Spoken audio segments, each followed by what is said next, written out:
ছেলে, তোমাকে বলছি তুমি সাবধান থেকো। তুমি যে এখন স্কুলে এসে বলছো, এই ছেলেরা, এই মেয়েরা, আগামীকাল তোমরা ফুল নিয়ে আসবা, পায়ের জুতা খুলে দিয়ে বরকতের কবরে ফুল চড়াতে হবে। তোমার মাস্টার ডিগ্রিকে কবর দিতে এসেছি, তুমি মনে রেখো। তুমি বলো সারা বাংলাদেশ কেন, সারা পৃথিবীর মানুষ যদি পায়ের জুতা খুলে দিয়ে এই বরকতের কবরে ফুল চড়ায়, তাহলে বরকতের 1 পয়সা লাভ হবে নাকি? যদি না হয় তুমি এই কাজ করলে কেন?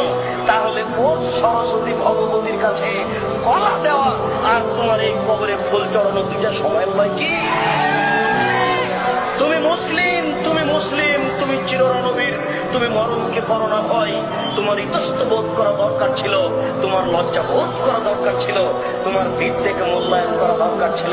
তুমি বেশি না পারলে তুমি ঘুরে দাঁড়াতে, ছি ছি, এ কাজকে করে এই বলে তুমি ঘুরে দাঁড়াও। বাঁচার পথ আছে। তুমি শিক্ষক হয়ে কাজ করো কি করে? সারা পৃথিবীর মানুষ যদি পায়ের জুতা খুলে দিয়ে ফুল চড়াই, বরকতের 1 পয়সা উপকার করতে পারবে না।